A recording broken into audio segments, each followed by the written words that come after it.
গতকালকে থেকে সারা বাংলাদেশে আলোচিত ঘটনা হচ্ছে আমাদের প্রধান উপদেষ্টা ডক্টর মোহাম্মদ ইউনূসের পদত্যাগ। যদি এই মুহূর্তে প্রধান উপদেষ্টা পদত্যাগ করেন তাহলে অবশ্যই বাংলাদেশ একটা বড় ধরনের ধাক্কা খাবে। এখানে বেশ কিছু দেশি বিদেশি ইস্যুগুলো কাজ করবে, বিশেষ করে ভারত একটা বড় ধরনের ভূমিকা এখানে নিতে চাইবে।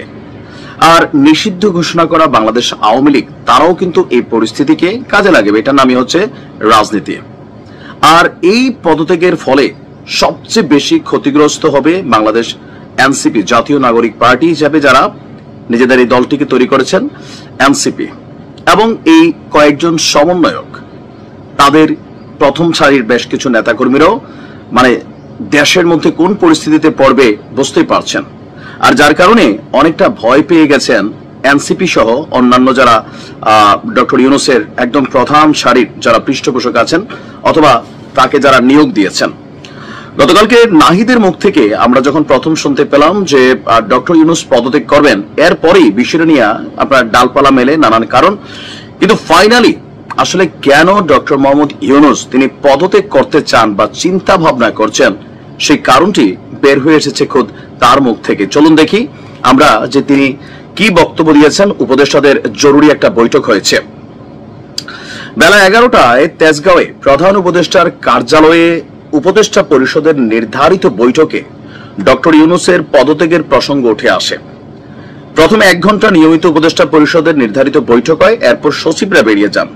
উপদেষ্টাদের নিয়ে প্রায় 4 ঘন্টা অনির্ধারিত একটা বৈঠক তিনি সেখানে করেন। আলোচনার মূল বিষয়গুলো যেগুলো ছিল যে উপদেষ্টা পরিষদের এই বৈঠকে হতাশা ব্যক্ত করে ডক্টর ইউনূস বলছেন গণঅভ্যুত্থানের পর শিক্ষার্থী এবং রাজনৈতিক দলের অনুরোধে তিনি দায়িত্ব নিয়েছেন।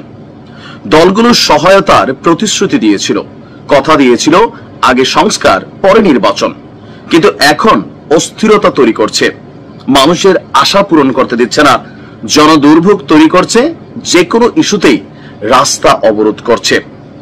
দুজন উপদেষ্টা জানান, প্রধান উপদেষ্টা বলছেন রাজনৈতিক দল সহ কেউ সরকারকে প্রতিশ্রুত সহযোগিতা করছে না, এভাবে দায়িত্ব পালন করা সম্ভব না।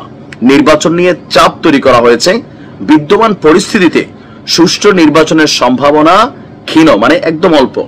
নিয়ন্ত্রিত নির্বাচন হবে, এর দায় তিনি নিতে চান না। তার বক্তব্য হচ্ছেন যে তিনি বলছেন যে ডিসেম্বর থেকে জুনের মধ্যে নির্বাচন হবে, এটা তিনি বারবার বলেছেন। জুনের পর একদিনও থাকবেন না, কিন্তু কোথাও যেন একটা অবিশ্বাস রয়ে গেছে। আর বিতর্কিত নির্বাচন হলে তার যে আন্তর্জাতিক ভাবমূর্তি নোবেল জয়ী হিসাবে সেইটা ক্ষুণ্ণ হবে, আর এই দায় তিনি নিতে চান না। এখানে বেশ কিছু জিনিস তিনি সামনে এনেছেন, আগে সংস্কার পরে নির্বাচন, কিন্তু বিএনপি বলছে সংস্কার কতটুকু। ডক্টর ইউনূস বলছেন ছোট প্যাকেজ বড় প্যাকেজ, ছোট প্যাকেজে কি আছে বড় প্যাকেজে কি আছে এটাও তিনি স্পষ্ট করেননি, যেটা নিয়ে বিএনপির ধোঁয়াশা তৈরি হয়েছে। অথবা নির্বাচন ইস্যুটা আগামী জুনে বর্ষাকাল থাকবে, সেই সময় নির্বাচন আদৌ সম্ভব হবে কিনা, অথবা সুস্পষ্ট নির্বাচনী রোডম্যাপ ডক্টর ইউনূসের কাছে যখন তারা দাবি করেছে তিনি সেইটাও দেননি, বিএনপির দাবি। অপরদিকে মেয়র ইশরাকের এই পদ নিয়ে রাজনৈতিকভাবে বিষয়টা যখন আদালত বনাম ইশরাক হওয়ার কথা, সেখানে সরকারের উপদেষ্টা আসিফ, তাদের রাজনৈতিক দল এনসিপি এটাকে নিয়ে যেভাবে ধরেন পানি ঘোলা করছে, তো সেই জায়গাতেও এই সরকারের অধীনে জাতীয় নির্বাচন কতটা সুষ্ঠু হবে এই প্রশ্ন কিন্তু তুলে ফেলেছে বিএনপি। যে একটা মেয়র পদ যেটা আদালত থেকে স্বীকৃত, সেটার স্বীকৃতি দিতেই যদি এত কিছু হয় তাহলে পরবর্তী সময় কি ঘটবে। অপরদিকে আন্দোলনের মাধ্যমে গড়ে ওঠা এই সরকারের সময় সবাই ভাবছে যে রাজপথ অবরোধ না করলে কোনো ফল পাওয়া যায় না। আবার একটা নির্দেশনা থাকার পরেও তারপরেও এনসিপি সরকারের প্রধান পৃষ্ঠপোষককারী দল, তারা নিজেরাই যখন আইন ভেঙে যমুনার সামনে উপস্থিত হয়, তখন স্বাভাবিকভাবে অন্যান্য রাজনৈতিক দলগুলো তারাও মনে করে ইভেন এই সরকারের মধ্যে তো দ্বিচারিতা আছে আন্দোলনগুলোকে কেন্দ্র করে, কখনো ঠান্ডা কখনো ডান্ডা, পৃষ্ঠপোষকতা বিভিন্ন জায়গা থেকে করা হয়।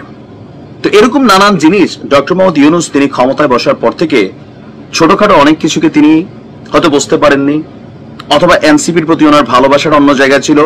ইভেন তিনি যখন নিজের মুখ থেকে বারবার বলেন যে এনসিপি তৈরির পিছনে বা এনসিপিদেরকে তিনি উদ্বুদ্ধ করেছেন রাজনৈতিক দল করতে। তারা বলছে তারা পাশ করবে না, তিনি বলছেন তোমরা নামো। তো সেখান থেকে যে কোনো রাজনৈতিক দল যারা ক্ষমতার দিকে ধাবিত হবে তারা এই সরকারের প্রতি অনাস্থা প্রকাশ করবে, এটা যে কোনো কেউই হবে। যেখানে সাধারণ একটা ইস্ট্রাকের মেয়র পদকে কেন্দ্র করে ইসির প্রতি অনাস্থা তৈরি হয়ে যায় এনসিপির, ইসিকে মানে কি বলা হয় যে ইয়া করার জন্য, কি বলা হয় যে আপনার মানে বিক্ষোভ করার জন্য সেখানের গেটের মধ্যে ঢুকার চেষ্টা করা হয়, তাহলে বুঝতে হবে ডক্টর মোহাম্মদ ইউনূস ওনার যে শিষ্যরা আছেন এনসিপি, উনি তাদেরকে বা কতটুকু কন্ট্রোল করতে পারছেন, যার কারণে রাস্তা রাস্তা অবরোধ হচ্ছে।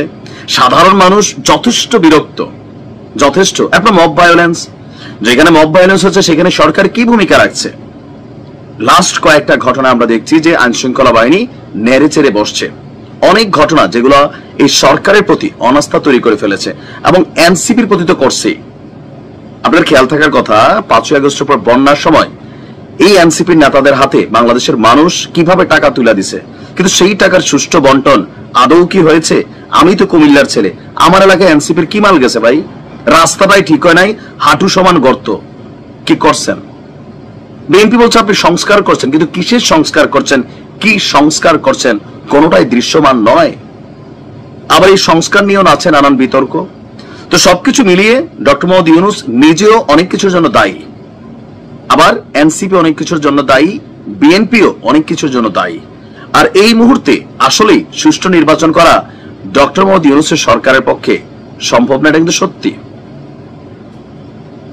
বিতর্কিত হবে, যেখানে তিনি বলছেন সারা পৃথিবী তাকাই থাকবে তিনি একটা নির্বাচন দিবেন, এরকম নানান টেনশন, স্ট্রেস। তারপর ওনার প্রতি যে বাংলাদেশের মানুষের একটা গণ ভালোবাসা ছিল সেটা আস্তে আস্তে কোন লেভেলে চলে আসছে। খালি ওনাকে নিয়ে মানুষ হয়তো বাজে শব্দ ব্যবহার করে না, কিন্তু কাছাকাছি লেভেলে করে যে আপনি নিন্দিত নন্দিত হইয়েন না, সরি নন্দিত নিন্দিত হইয়েন না, পরবর্তী সময় কিন্তু পালাবার রাস্তা পাবেন না। মানে একটু সম্মান দিয়ে পরে ঘুরে পেছে অনেকগুলা কথা কিন্তু ওনাকে বলে, বোঝে না এমনি উনি সারা পৃথিবীতে মানে ভাইজা খাইছে, নোবেল পাইছে, সবই বুঝেন তিনি। এনসিপি অবাধ্য, ওনার বাকিরাও অবাধ্য। আর এখানে বাধ্য কেন হবে? যার যার ধান্দায় সে ব্যস্ত, এনসিপির ধান্দায় ব্যস্ত, দেশ গঠনে কারোর সময় নাই। বিএনপির ধান্দায় ব্যস্ত, ডক্টর ইউনূসও নিজের গ্রামীণ ব্যাংক, নিজের এনবিআর এর মামলা, তারপর হচ্ছেন যে সেই 616 কোটি টাকা, ইউনিভার্সিটির একটা লাইসেন্স, অনেক কিছু তিনিও তো আলহামদুলিল্লাহ মোটামুটি অনেক নিজের গুলো তিনি পাইছেন। এটা তো বাস্তব ভাই, এগুলা শুনতে যেমনই লাগুক। দেশের মানুষ কি পাইছে? এরপরে যে গত কয়েক মাসে বেকারত্ব, এই যে স্ট্রেস, এটা তিনি পাচ্ছেন, সামনে আসার আলো দেখতে পাচ্ছেন না। সেই জায়গা থেকে তিনি ভাবছেন যে বাবা মান সম্মানটা থাকতে আমি সরে যাই। আবার হতে পারে কেউ কেউ বলছেন এটা একটা সিম্প্যাথেটিক্যাল ইস্যু হিসেবে কাজ করে যাবে। সিম্প্যাথি নেওয়ার জন্য তিনি এমন ধরনের কথা বলছেন যেন সবাই বসে একটা জাতীয় ঐক্যমত্য কমিটি তৈরি হয়ে যায়, আবার বিএনপি আসে, নানান কিছু এখানে আলোচনা আছে। মানে আমরা মনে করি ডক্টর মোহাম্মদ ইউনূস তিনি হাল ছাড়লে হবেন না, তিনি একজন নোবেল বিজয়ী, তিনি জানেন কিভাবে এরকম পরিস্থিতি কভার করতে হয়। রাজনীতিতে শেষ কথা কিছু নাই, তবে এই মুহূর্তে ওনার বিকল্প কিছু নাই। একটা নির্বাচন সুন্দর পদ্ধতিতে উনি দিয়ে হস্তান্তর করে যাবেন, মাঝপথে সরে গেলে এটা তো হলো না, এটারও তিনি দায় এড়াতে পারবেন না।